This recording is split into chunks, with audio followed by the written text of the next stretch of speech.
العجب العجاب. أنا مشهد واحد بس أنا قلت لكم قبل كده، بس كل ما بتذكره بيهزني من أعماقي. رجل يمني، وأهل اليمن أهل إيمان وأهل رقة وأهل حكمة، كما بينت قبل ذلك في محاضرة كاملة.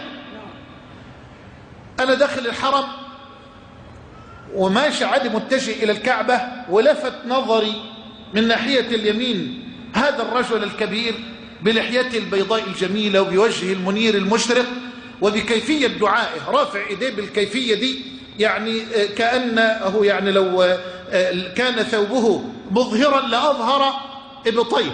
مش عاوز أقول بياض إبطيه لأني لا أعلم، إنما البياض هذا خاص بالمصطفى صلى الله عليه وسلم. يعني رافع إيديه وبيتضرع إلى الله بطريقة، عمال يقوم كل شوية وهو جالس كأنه يعني طريقة مناجاة تخلع القلب. فأنا بعد ما خطوت رجعت تاني، قلت لا ده ما يسبش. والله أنا لي أمر كده، معلش يعني تقول الشيخ الدروش ما يجراش حاجة ما يجراش حاجة. أنا في الحج أشوف واحدة ست شايلة أمها، رأيت بعيني واحدة ست شايلة أمها والله يا أخوانا على كتفها من عرفة، من عرفات شايلاها وماشية راحة مزدلفة، نازلة على مزدلفة. أنا راكب في الأتوبيس المكيف، شفت المشهد ده ما قدرتش، كاد قلبي أن ينخلع. قلت أبدا والله ما سيبها، ها هنا تتنزل رحمة الملك.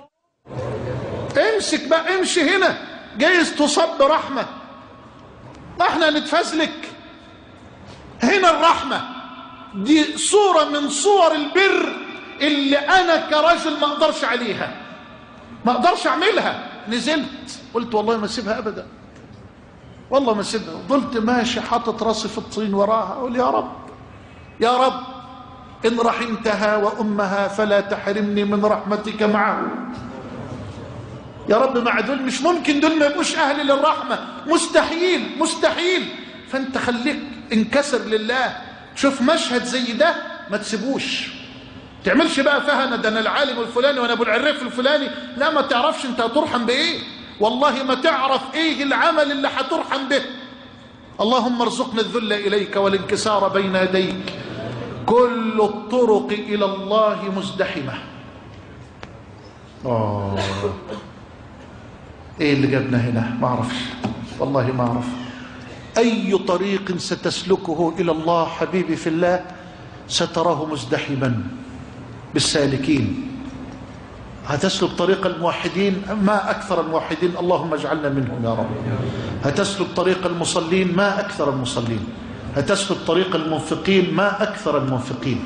هتسلك طريق القائمين بالليل، ما أكثرهم في أمة سيد المرسلين. هتسلك طريق الدعاة إلى الله والدعوة، ما أكثر الدعوة ما أكثر الدعاء. أي طريق تسلكه إلى الله ستراه مزدحما وستراه مكتظا بالسالكين، مع أن الطرق قد تطول، لكن اعلم أن طريقا يقربك إلى الله من أقصر الطرق مع قلة السالكين،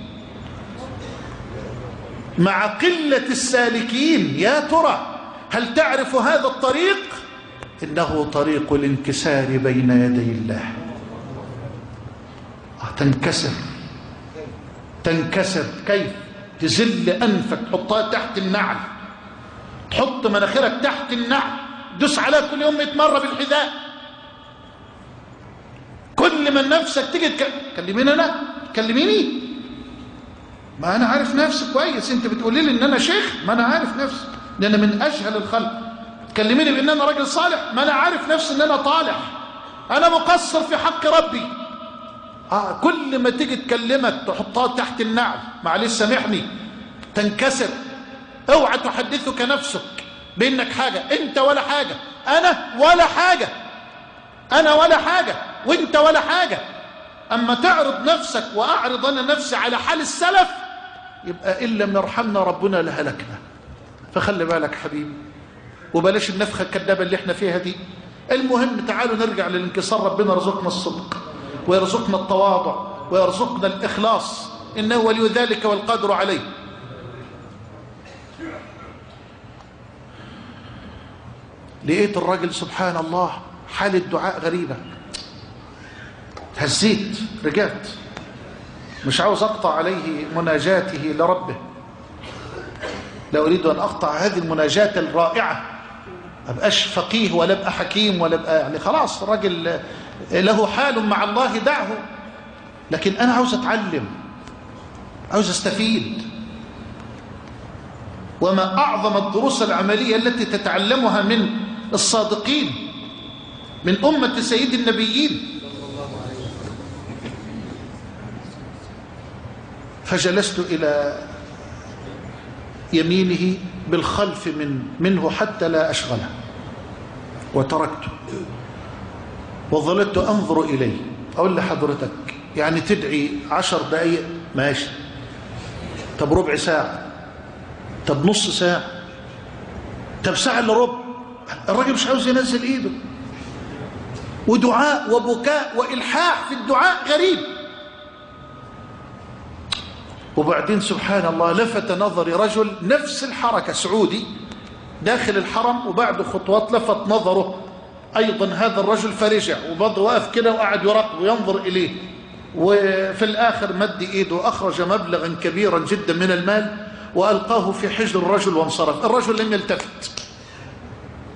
يلتفت وظل في دعائه.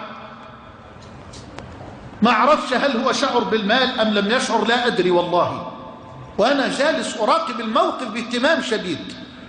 وبعدين فجأة الرجل نظر وجد المال فابتسم، ما مسش المال، رفع راسه تاني للسماء وظل يدعو الله عز وجل وقتا طويلا، وبعدين رجع عد الفلوس وبكى وقعد يدعو تاني. كل ده وانا متابع بس في حالة صعبة من البكاء. وبعد ما خلص وهدأ وحط المال في جيبه قمت رايح له وسلم عليه وبيس راسه، قلت له أسألك بالله قل لي انت كنت بتقول ايه وايه الموضوع؟ قال له انت مالك؟